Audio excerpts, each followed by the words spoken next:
Lahat ng lalaking nakarelasyon ng kapamilya star at Pinoy Big Brother Gen 11, big winner na si Fayang Smith ay matatawag niyang manloloko o cheater. Inamin ni Fayang na mukhang wala siyang swerte pagdating sa pakikipagrelasyon dahil sa kanyang past heartbreaks. Ilang beses na raw kasi siyang nabiktima ng mga cheater. Hindi ko po alam. Talagang lahat sila, talagang nag-cheat sa akin. I don't know why. Siguro may hinahanap sila sa akin na hindi talaga. Bakit niyo ba ako sinimulan? Ang pahayag ni Fayang sa isang interview. Ayon yung hindi ko maget sa ibang lalaki na bakit pa kayo pumapasok kayo sa buhay ng isang babae kung hindi nyo kayang panindigan.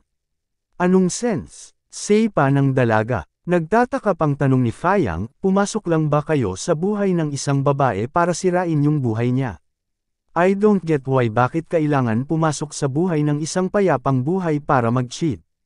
Cheating is a choice, not a mistake, ang hirit pa ng kapamilya star.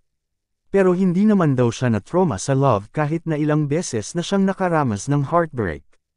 Umaasa pa rin siya na darating at darating din ang tamang tao para sa kanya. Sabi pa ni Fayang, lahat ng na-experience niya sa buhay ay ginamit niyang motivation para makatulong sa pamilya sa pamamagitan ng pagkakaroon at pagpupush sa kanyang career bilang content creator. Nag-start ang pagiging vlogger ni Fayang noong kasagsagan ng COVID-19 pandemic. Ang pagiging content creator ko po before, bored lang po talaga ako. I think that was pandemic days po. Ayon sa isang netizens ay nakipag-live-in na di umano si Fayang kahit ang bata pa dahil maaga di umano itong nag-boyfriend.